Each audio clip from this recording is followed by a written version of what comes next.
Welcome back. My name is Mark Anthony Dubose Jr. I was born July 4th, 1986. I'm going to say thank you for tuning in.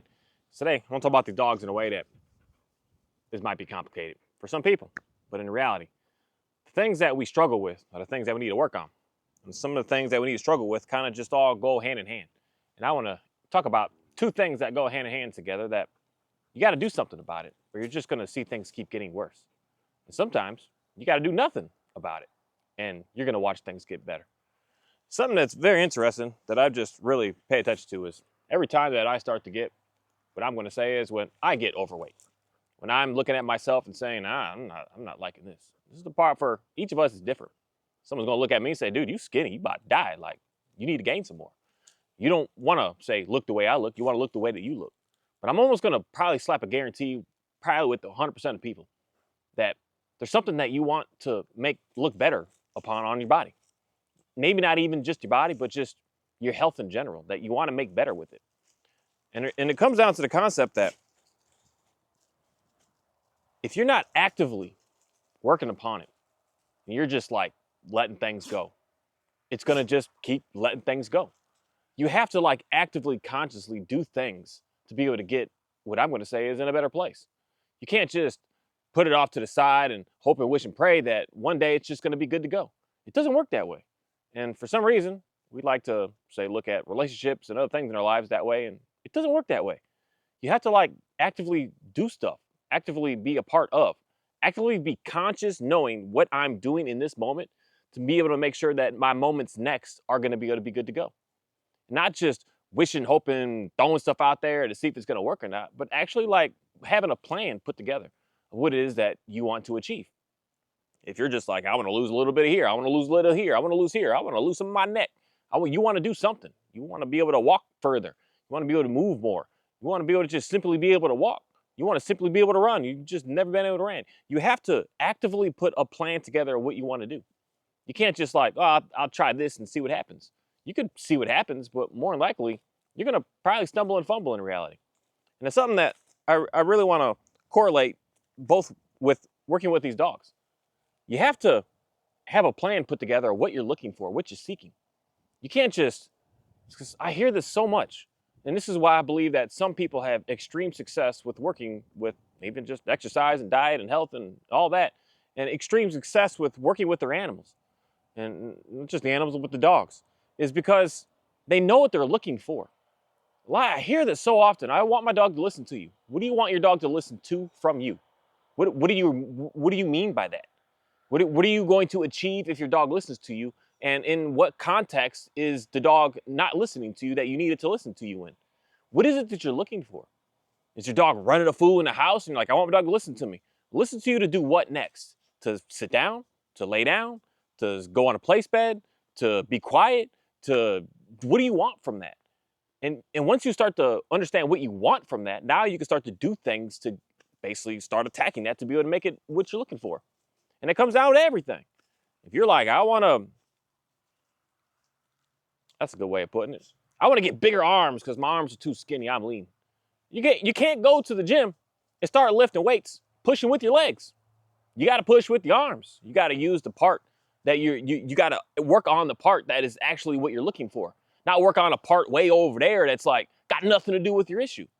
So someone could say to me, I want my dog to listen to me. And then I ask, okay, what is your dog doing that you want it to listen to you? My dog just, it's always moving in the house. It's always pacing. It's in the windows. It's barking at everybody. So if you're working on trying to get that dog to sit, you're working on your legs, trying to get your arms looking bigger. You're not going to go anywhere with that. You got a dog that is, that's a perfect way of saying it right there, is resource guarding items from you. You can't pick up socks. You can't pick up its toys. It's in a battle. And you're like, I'm going to get this dog to get a real good down stay. My dog can listen to me when I say down. That's going to be able to help me out with that. Again, you're going to the gym, trying to do some leg weights, thinking that's your arms and your forearms and the hands and your neck and everything is going to get bigger. And that's just, you're working towards something that's not actually going to be able to give you what it is that you're looking for. And that's why we always should be asking that, why do I want my dog to listen to me? What is that going to benefit? What is it that my dog is doing that it's not, that I need to work upon to be able to get it to get in a better place? And then focus primarily most of your time on that. And then you're going to be able to see the success that you're looking for. That's one thing that when I can say it goes hand in hand of doing nothingness, because doing nothing is it's challenging. And doing nothing in the sense of trying to lose weight is straight up. I believe, like straight up, that's the hardest thing on this planet to do, is to just not eat for 5, 6, 8, 25 days. Like, if you've never gone without like eating 8 times a day and you're just like, I'm not gonna eat for 3 days, good luck. That's gonna be probably the hardest thing to do, is doing nothing. And also, on the same side of doing nothing with the dog, is stop petting the dog when you need not to be petting it. Stop giving a dog treats when you need not to be giving it to him. Stop giving a dog leash corrections when you need not to be giving it to him. Stop slapping a dog in the face when you need not to be slapping the dog. Stop sticking a dog in the crate thinking that that's just going to solve all your issues. And you just got to stop doing all those things. You got to stop doing. And that's hard. That's hard. It's really hard to do because you're just used to doing what you're used to doing. You know, you run into that, it's too difficult right now, so I'm going to go and eat something. And then what, this is the most unfortunate thing on why we have these big loops and we start to beat our own selves up, because you don't just like go back into it little, you go into the extremes. So you're like, my dog is this. You go to the extreme of like, extreme here, slapping a dog around and literally throw it into a crate, shut the door and start screaming at the dog. As opposed to just, hey man, I don't want you doing that. We go to the extreme when you're trying to do something new because you're not used to that new. And that's what comes down to eating as well. You don't eat for 2 days and you're hungry. You go to the extreme when you eat again. Instead of just getting you a little soup and easing your way back into it, you go. There's one guy that had a very interesting story that he got his stomach, one of those lap bands. I think that's the word it is. I'm not sure. But but he could like control it with like giving an injection to open it up or close it. And he's like, I know what I'm doing now, because he lost a lot of weight. And then he's like, I'm good, doctor, I'm good. And then he opened it back up again. Not even fully, but just opened it back up. And the dude binged like 20-something huge milkshakes, one after another, after another, after another, after another. And he just realized like, I don't have it. I don't have it. Because you know what happened? You did the extreme and you didn't get the new habits required to be able to actually keep up with what it is that you're trying to do. You're trying to fake it to make it look away instead of actually building and creating a new way of being to have things work around you. And that comes down to the concept of understanding what it is that you're looking for, what you're seeking.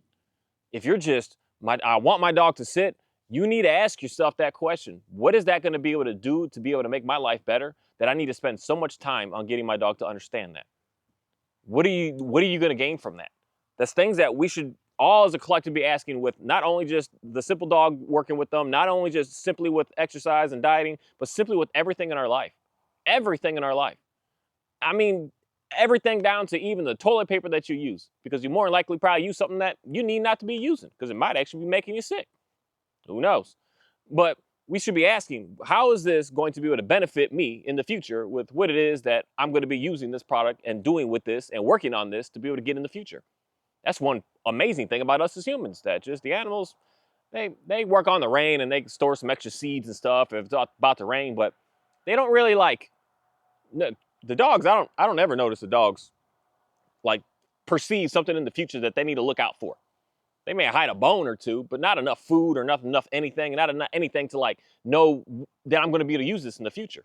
But that's what we as humans are capable of being able to do. And that's why, in my opinion, the dogs want to pay attention to who we are, because they're just like, how do you know? How are you already prepared? And that's where I'm going to say we have that different type of intelligence that the dogs don't have. Oreo, what y'all doing over there? Ophi? Ophi? Yeah, it's first time she's actually not coming. Give me a second. Ophi, come here. I know, you got that bone, and I keep taking this bone from you. But I'm telling you, you can't have it. Out.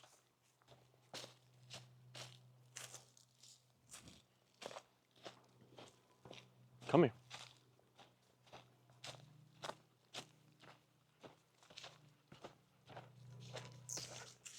Sorry, I had to work on some things there. But I think that's a skull of a coyote or a fox. Ouch. So we're just gonna let her sit here and just out. Let her have to just deal with it in her face right now. Something that I realize is an extreme distraction for her. Out. Extreme distraction. Everything else has been good, but when something new shows up, it's like, what is that? What's going on with that? So for me, I just literally just sit in it. I let her sniff it for out, but she's not gonna be able to get a chance to be able to have it. Always something new, always something new. But for me, something that I'm looking in the future of is I want her to come back to me and straight up in reality, the way that it is, where I'm gonna be picky with that. I don't care what you're doing, just come to me. And then you can maybe go back to doing what you're doing, or maybe I don't want you, but I don't care what it is on the planet, you're coming to me. And that's just a requirement that I spend a lot of time on with working with this dog. That's why I'll still say she's a 9.5 out of 10 coming to me. Today I'll give her a 9.9 because she clearly just didn't come to me right away. But that's what I'm looking for when I was like, what do I'm looking for in the dog? That's something that I put a lot of emphasis on. I don't care if they stay. I care if they come to me. I care if they want to come to me. They want to listen to me. That's what I care about. That's my listening that I'm looking for. That may not be yours. That's why for me, I want us to all collectively think on our own what we are looking for, we are desiring. I don't want you to look like me, and I don't want to look like you. And you don't want to look like me, you want to look like you. You don't want what I have, the way that it looks, the way that it is. You want yours to look the way that you have yours. And the only way you're going to be able to understand that is you start to ask yourself the questions of what it is that you're actually looking for. What are you looking for? And understand that what you're looking for is something that you are going to have to like consciously do stuff every single day to be able to get there. That's why it's so neat to me to just really see like how like a weight loss challenge for people is like a universal. It fits with so many things that we are as humans. Because I don't care what you do. Even if you get liposuction, you do not just lose it all like that. It takes time. You do small little things and it takes time.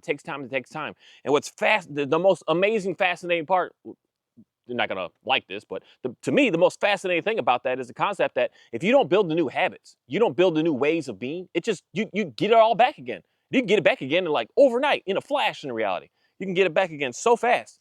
And that's something that is incredible of realizing that if we want things to look good for like the remainder of the time, we have to do small, simple things every single day. Every single day, you have to do it. You can't just, oh, I don't feel like it. A prime example right now, I'm in the middle of making a video and I am going to stay on what it is that I'm looking for in my future to be really good. I will stop doing what I need to do. You could have fast forward through that part, but I'm gonna stop doing what I gotta do to make sure that I am staying the language that I am looking for. I'm not just gonna, I'm too tired, or I'm in the middle of this, I'm too busy. I'm just gonna stop and pick up some quick food because I'm too tired. No, you're gonna sit and make it. You're gonna go home and you're gonna deny yourself what it is that is just because you're too tired, or you're too weak, or you're too emotional, or you're too sad, you're too whatever. You just have to do some things.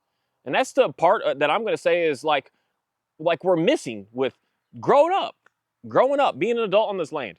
This is stuff that you just do. And in reality, the more and more that you do it, the easier and easier it becomes that it's normal and it's natural to you. You're not like thinking it through, you just do it. You just make it happen. You're like, I'm getting a little out. I'm getting a little out of shape. You got to start to do something about that in that moment.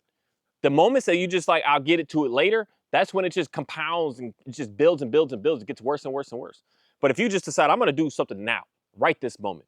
I see my dog is acting a fool right now. I'm gonna do something in this second. I'm not even gonna worry about calling this, doing this, and maybe next year, or maybe this. No, I'm gonna do something this second. And then start to consciously pay attention to what is it that I'm doing that I need to change to be able to get a difference here.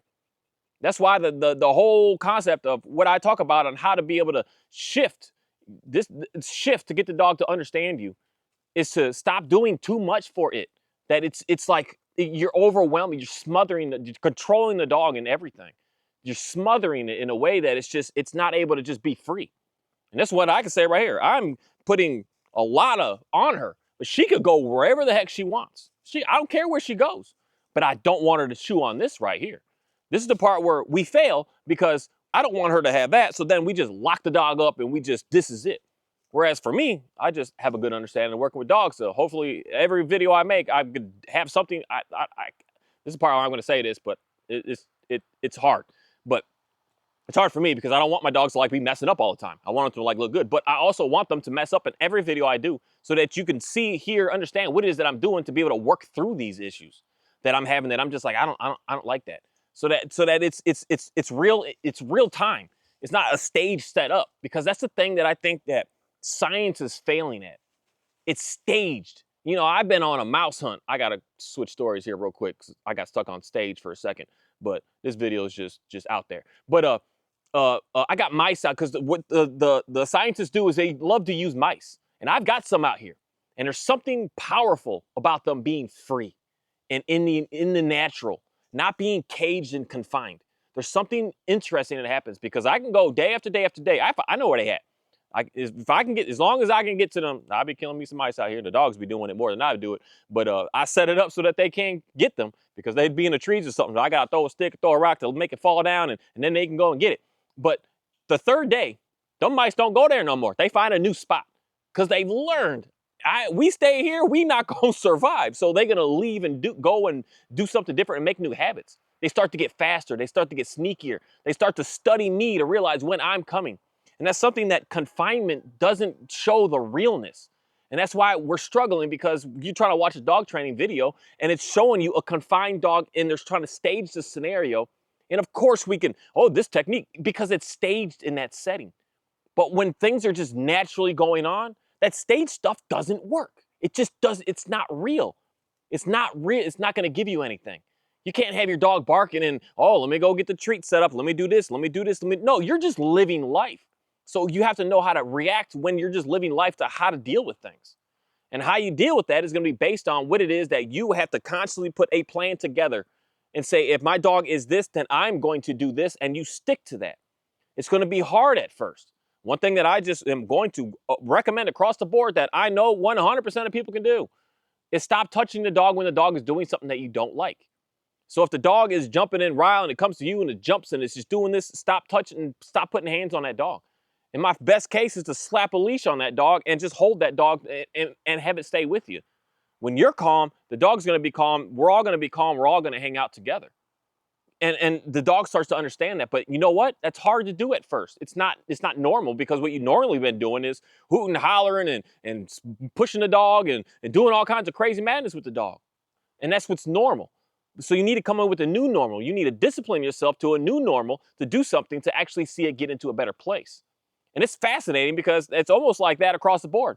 Whatever you're doing and you don't like it, you need to do the opposite, and you're more likely going to get what you like. If you broke right now, do the opposite of what you're doing right now. You're spending money. Stop spending money, and I'm going to promise you, you're going to have money. Seriously. You overweight right now. You stop eating, stop doing that, do the opposite, and you're going to lose it, and you're going to be back in place again. Your dog is running a food right now. Stop doing anything you're doing to it. Do the opposite, and you're going to start to see things just start to get so much better and faster and faster and faster. You do the opposite of. That's where the science and the studies are lacking, because it's not free. The mice, if the pigeons, an underweight pigeon in a box, and they're feeding it. A wild one, I see them out here. My pigeons are barely coming back 6 years later because the people that used to live here just shot them all. There used to be shotgun shells everywhere out here. So these pigeons learned, I ain't going around there. I'm not even going to deal with that. I'm going to go over there where I'm going to be able to survive, or I'm going to be able to live. This is the part with me that starts to make me really question the whole concept of us being free, or are we as well human beings confined? Because these practices and these things work on us as well. So that shows me that we are actually in confinement. We are not actually freely able to go and do what it is that we need to do. And the more and more that we are forcing ourselves into that level, the more we're putting that on everything else around us. And that's why we're not getting any success. We're not getting any success because we're not really, I'm going to say, is understanding that.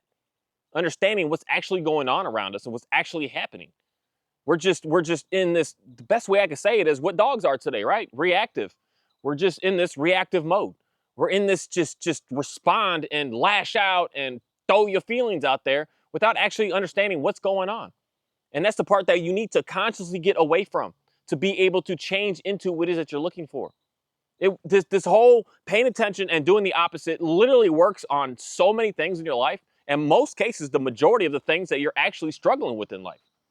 If you just stop doing it, you're going to see success. But the thing is, it's not easy to stop. It's so easy to just keep doing it. And then what happens? You get more frustrated and more frustrated, more frustrated, more frustrated, and you just let it go, let it go, let it go, let it go. And then now you're at that point that I don't even know what to do. I don't even know. I can't do it. I can't make it happen. And then you get into this doom and gloom and this self-pity and this depression and all this stuff. And that's what I see in the dogs. But we got to get out of that. And the getting out of that is to start to pay attention to what is actually going on. You have to put a plan together. You have to ask yourself, why do I want this? What am I going to gain if I do have this? If I'm able to save money, for instance, just saving it for what? This is a problem that I have in my life, is making money. I don't know why it's so hard for me to want to and have a desire to. I try to just give, I try to give everything I have away. I don't know why. And almost to the point that, not almost, but to the point that it's unhealthy for me. It's unhealthy that I just do everything for free and I don't ask nothing. So I don't, because I have it in me, if I don't know what to do if I start accumulating it. I don't have a plan for it. I have a plan for it, I just give it all away. Oh, you need $100? I got you. It's crazy how anyone could ask me. Don't send me no emails, because you might get me jammed up even more than I'm jammed. But don't send me emails asking for no $100. But more likely, I'll give it to you because I know that you're struggling. And I know that I got food, I've got a house to live in, I've got a car that it's got issues here and there. It's got issues here and there, but I can get around. I can do what I got to do. And if I never even needed to leave this property, I can run out here. I'm good. It's how I look at it. And I have a problem with accumulating. So for me, it's something that I'm working on to be able to figure out how to be able to get into a better place with that. Is asking, what am I going to do with it? What am I going to do with that? What do I want to do? What do I want to achieve? What do I want to gain? What do I want to even help? Because right now I can help so little, but if I can get my situation a little differently, I can help a lot more, right? But then at the same time, you help a lot more, then you have more, you have more, you have more, more and more. And that's one of my key things I'm trying to get out of is the more, like try to have less, because less makes my life much easier in reality. But I couldn't have less dogs. I kind of want to, I have no choice but to get more. But I can live with that. That's something that I can deal with, that I can make work because I know why. I know what I want to use them for. I know what the purpose is that I have for them. I know where they're going to be. I know what I'm going to teach them to do. I know everything that I'm going to do with these animals. I mean, all my animals across the board, all of them. Every single thing that I have out here, I have a purpose for what it's doing. I got some cows that are about to give me some food. They ain't just out there eating. They eating so that I can eat. I got some chickens. They ain't just hanging out. They hanging out so that I can eat. I got everything out here is doing something that way. And I didn't just get into it to just get into it. And that's a concept that I'm starting to worry about applying with more and more and more in my life. With more and more. If I'm not happy with how I look, then I need to start to address the situation of what I'm doing to look that way. If I'm not happy with the way that my kids are treating me, I need to start to address the situation of how I'm treating them to figure out what I need to do to get around this, to be able to get this to get in a better place. I'm not happy with how my employer is treating me, then I need to figure out what I'm doing to get this employer to try to treat me the way they're treating me. And if they're just treating you just hostile just for no reason and you are doing the best that you can, you need to start putting a plan on how can I get a 180 shift to go do something different because this isn't working for me. You got to get out of that. You got to get the heck away from that. That's the part that's tricky with humans, where dogs and animals are amazing, man, because they start to give back. They start to just want to listen more and more and more. As opposed to people, you could pour so much into them and they could just sabotage. They could destroy everything about you. They could try, is one thing that I would say. The older I get on this planet, understanding what real sabotage actually truly is. They could try it, because us humans are let's say dogs are resilient. We're resilient, man. We can come back from some crazy stuff and we could do some amazing things. And there's always going to be a person out there that's trying to destroy you for whatever reason. Who knows why? But these dogs don't do that. It's what's neat about them. Much as I'm sitting here saying, out, out, out. I don't care. I don't care. I would rather just me being able to verbally say something to her to get her to understand what it is that I'm not looking for. Stay consistent with that, knowing that it's going to get less and less and less. And as opposed to coming in and first thing anyone would have did, let's just put the prong collar on it. Let's just put the e-collar on it. Let's just choke the dog for a second and tell him not to do that. And what does that do? It starts to bring hostility towards me. So what I'm going to do is something that I know is going to be very effective, is give her what she needs, and she's going to want to listen to me. I'm going to pour into her to let her know that she's good, I got everything, and I'm going to be able to get what I'm looking for. I'm going to let her know that I'm not going to touch you when you're going and acting a fool and acting crazy and acting wild, so that I can get her to understand what I'm looking for. I know that I'm going to go out and do some fun stuff with her and have a good time, and she's going to want to do stuff for me. And that's the part where, for me, on why I'm saying that working with these dogs is something of an incredible experience on this life, because they're going to want to give that back to you. The more hostile you start getting with them, the more hostile they are going to get with you. They are going to match you times 10. And these dogs, I don't like playing with these teeth, man. These teeth are serious. The teeth are serious on a dog, man. And a simple little bite is challenging to us. It's devastating. But there's one thing that I do know is, if I don't come hostile, if I come doing the opposite of what I used to do, I used to be hostile straight up. I like her to get this dog to not chew on this. I don't even know what that is. I think it's a coyote. It's got some teeth on it that these dogs don't have teeth like that. That's got some teeth on it. It's like a whole skull. I don't even know how I got over here. I mean, Shadow, he brings stuff from all around and does what he does. But that thing is sketchy looking right there. I don't want to be around no coyote. Them teeth is wild. But they can do some crazy stuff to us. But I would have been Oreo outs. I would have been hostile of convincing all these dogs right here. Even you could probably see his response when I say that. He's still got it in him where he knows that I would have been hostile. But I just knew that it wasn't getting me anywhere. It got me a dog that would just keep, for one, like challenging it, just drilling me in, challenging it hard to the point that you're having to like put the collar on and drag the dog away. You're having to like lock the dog up. Some people, you can't do that because they're beating down the walls, they're chewing the rooms up, they're beating out of your crates, they're destroying your whole houses because you're trying to do this hostile type stuff, as opposed to being able to do something different that's going to be able to give you what you're looking for. Because most cases, I'm gonna straight up say this, like, just, we don't purposely do some things and mess up with these dogs. But most cases, what we're doing, if the dog is being, what I'm going to say is extremely disobedient and just doesn't want to do the said listen to you, we're doing something to it that is messed up. The dog don't like, it doesn't appreciate. Like, just, if you could just get that in your brain and just sit on it, marinate that for a little while, think about it, and then start to pay attention to the things that you do each day, you'll start to actually like look at the dog instead of just do what you do. Because a lot of times when we touch the dogs don't want to be touched. They'll do a little bit of that. They'll like try to walk away, but you're trying to corner it and put it. You're trying to do stuff to the dog that it actually doesn't want. It doesn't like it. It actually just wants to be left alone. And you'll start to actually like see these little things. And when you see it, you're gonna say, oh, okay, well, oh, poor baby don't like that. And when you stop doing that, your dog's going to then start to appreciate you and start to say, okay, I just didn't like it that way, but you could do it like this now. That's the part that some people just do not agree with. Oh, it's a stupid dog. I could do whatever I want to the dog. I don't need to ask the dog to do anything. I could just do what I want with the dog. And people like that, good luck in life is all I can say. Because more than likely, you're going to run into the scenario of what I was talking about the other day is you can make stuff look good right now in the moment, but in the future, in the end, nothing's going to want to be around you. Nothing's going to want to care about you, and you're not going to have nothing. You know, it's fascinating. A lot of the trainers that talk that way, especially when it just comes down to talking about dogs for that, they don't have dogs. They don't have nothing. They don't have nothing. They're even trainers and don't even have a dog. And they treat the dog like it's just a whatever because they can make it look good in that moment, but they can't make it last. They can't just get year after year after year after year. They can't get that. They have no idea how to sustain something to just stay that way because the dog cannot be controlled all day, over and over. You can look good in the moment, but it's not going to look good long term. That's the main thing that I want a lot of people to really pay attention to, let's say, YouTube dog trainers. They're dogs, they're animals. I don't care about what they train in. I used to care so much about seeing those techniques, but I started caring about the trainer's dog. What is that dog like? How does that dog listen to them? What do they do when the dog is not doing something they're looking for? And it's hard to find this content in reality because they hide it. They don't put their dogs out for display to be able to show them mess up. They're showing them being perfect all the time. But there's one thing that I will say, that majority of trainers, that if they do have their dog on a place bed in the back when they're doing something, that dog gets off the bed, the first thing they do, tap, where the button at? Where the button? They tap that button, no place. And they do that, and their dog's been with them for 8 years, 6 years, and they still have to communicate like that to the dog. They still have to like physically punish the dog to get the dog to listen. That's for me where I don't feel comfortable. I don't like that. I don't like it feels good in the moment, looks good in the moment. I want it to be good later on.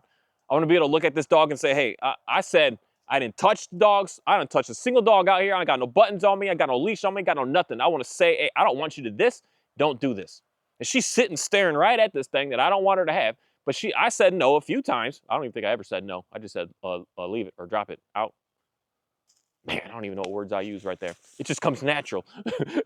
That's why I want you to create your own word that just comes natural. It comes natural for me. Out just is like fast and easy for me. I think I always say out. Yeah, it's out. Out is my word. Or drop it. But she's sitting there staring at it, and she's just like, I can see that she wants it. She's looking at me right now, like asking permission. Can I get it? That's why I don't want to touch this dog right now, because it'll give her confusing information, because that's where I don't know what she's thinking. I don't know what's going on in her brain. But when there's nothing around and we're just hanging out and I see that she's calm and looking at me, oh, I can touch the heck out of that dog, because I know there's no like other thing that they may be thinking about. That's where it gets confusing with the dogs.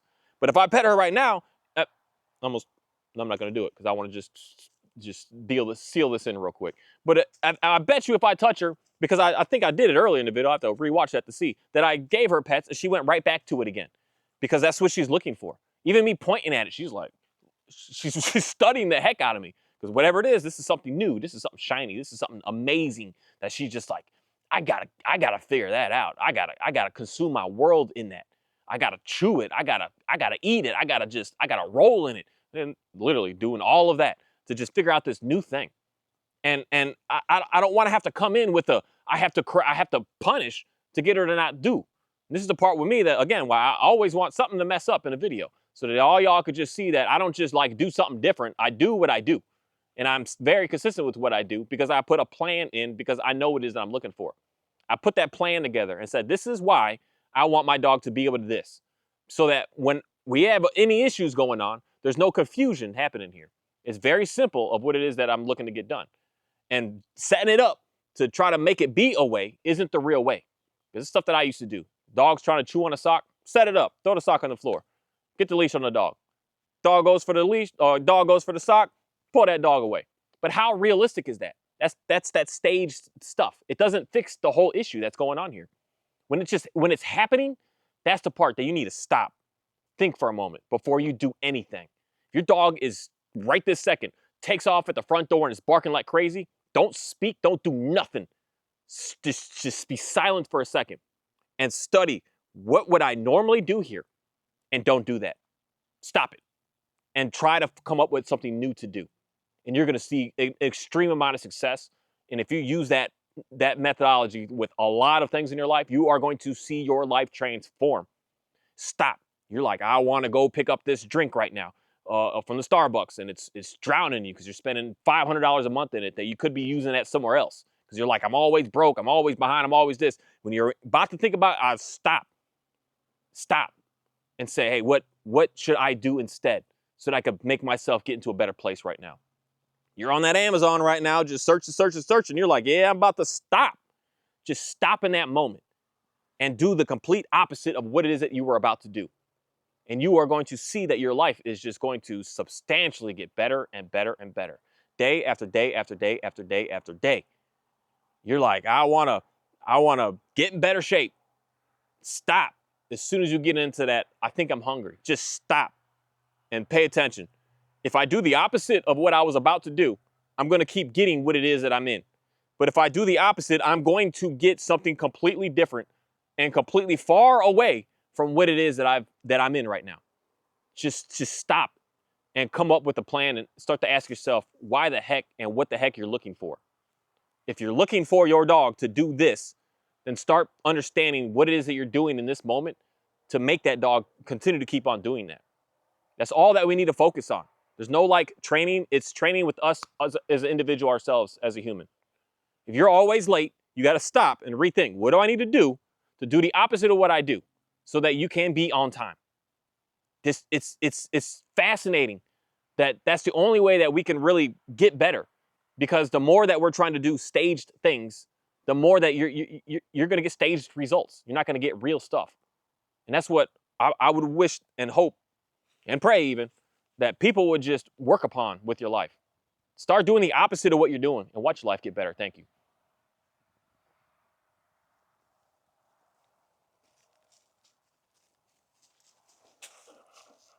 Hey, everyone. That's a good girl. That's a good girl. I appreciate you, girl. Out. Yeah, I always say out. I'll say out, or if the baby chick is in the mouth or something's in their mouth, I'd say leave it or drop it. But out's just easy for me to just say. Something that you have to know what you're looking for. And then you have to start building the new habits. And that's going to take time. It's day after day after day after day after day of working at creating these new things that you're doing to actually get the end result that you're looking for. Something that's going to be sustained, something that's just going to be there. It's there. It's with you. And it takes effort. That takes you to have to change what you're doing. You're not changing anything around you. You are changing you. You got to change what you are, what you do, what everything that you're thinking about. Change that is how we're going to get into a better place. You can't just hope, wish, and pray that things are going to be all right. No, you have to do something. And most cases, I mean, for financial help, for weight, health help, for help with your dogs, for help with, I mean, even your children and your spouses, help with so much, your coworkers and your employers. If you just do nothing compared to what you used to do, you're going to see things just get much better. You might be having problems at work because the boss man says do this, and you just have you do something. If you did nothing, your boss would be like, oh, wow, I appreciate you just getting it done and not giving me no backlash. You're probably doing something if things outside are irritating the heck out of you. And the moment that you stop doing that and you do the opposite, which is most cases, you do nothing. You want more money? Stop spending. You want to lose weight? Stop eating. You want a better dog? Just stop petting it. Stop giving it so much treats and stop doing too much with it. You want a better husband? Stop. I'm going to say that, but I don't want to say that. But stop doing some things to see some things just get better and better in your life. Because more likely you're coming home with attitude. Stop the attitude and you're going to see things get better. You got attitude? Do the opposite attitude. Show a praise and appreciation. And you're going to see things just miraculously change in your life. It really does work. I don't know why, but it really does work. And you can't just set it up and hope that it's going to happen later. It's going to happen right now.